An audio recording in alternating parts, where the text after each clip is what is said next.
Okay. We're live streaming, Stephanie. How exciting is that? Live streaming. I don't know what's going out. Does it matter about this writing? Yes, that's correct. That's just indicates normal page 3, and then. Oh, that's lovely. There's cake. This is Stephanie from the campaign. Fading in the heat. So how do you feel the campaign's going, Stephanie? How's it going so far? It's fantastic. It's brilliant.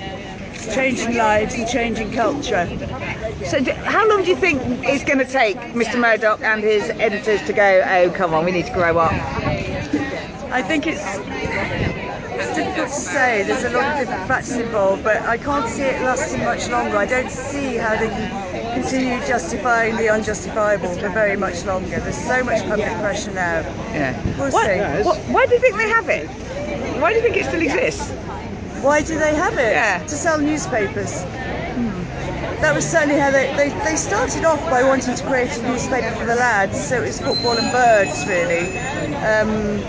That was what the first editor, how the first editor described it, and they've kept up that sort of recipe, which is, and they do see it as a major part of their brand.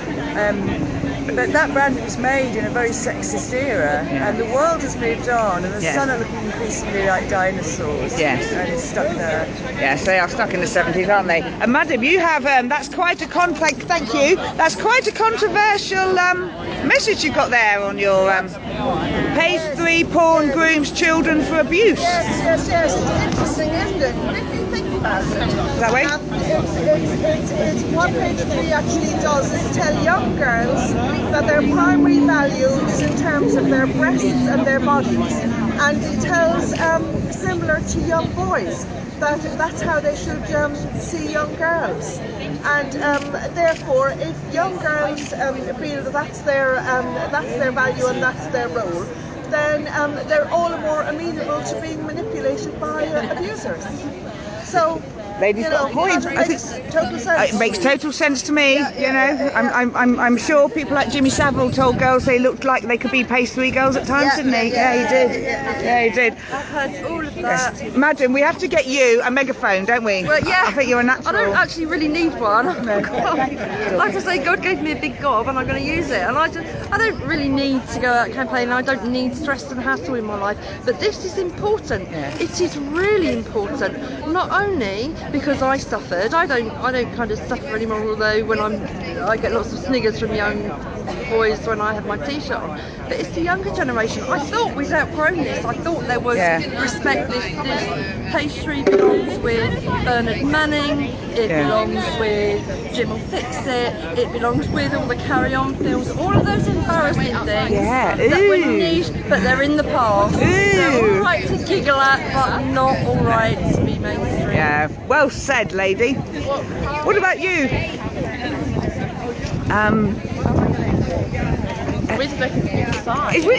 I know people. No one would ask me my age because I'm 47, and that would be considered rude. But can I ask you your age? Yeah, I'm 18. You're 18 years old, so you're growing up. So, what brings you to the No More Page 3 party? I went to the UK Feminist Summer School 2 years ago and met Lucy.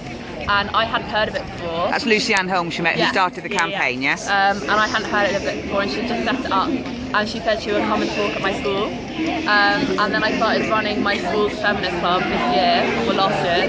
And she came in and gave a really amazing assembly, and everyone got really on board and agreed to sign the campaign. And we just had loads and loads of campaigning and activism within the school. And did you say you had a feminist club at your school? Yeah, we set up a feminist club about 4 years ago. And it's been in the paper quite a lot. Yeah.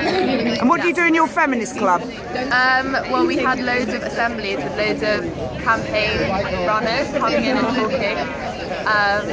And I did assemblies about why you need feminism and how you should set up a fem club. Why do we need feminism? We need feminism because women are still valued as objects rather than people, and women don't have the rights that they deserve. And because men and women should be equal rather than having either one of us as more dominant, it needs to be equal because otherwise nothing will progress.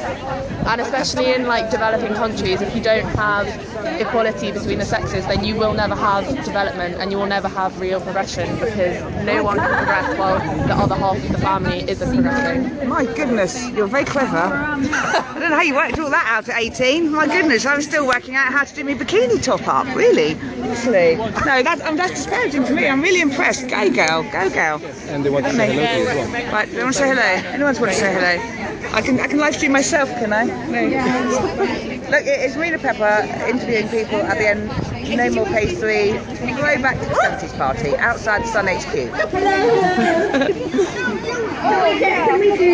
We'd like to do some photos. Yes, there we are. Thank you. Yes, it is. Thank you so much. And so what are you doing here? And also, I'd like to introduce Ben and I'm returning for my stint, and I'm looking for some young ladies who might want to super glue themselves to the front of the building. That's kind of a this joke. week for our birthday. But they'd like Okay, guys, thank you so much. Back shortly, and please keep tweeting this. Thank you.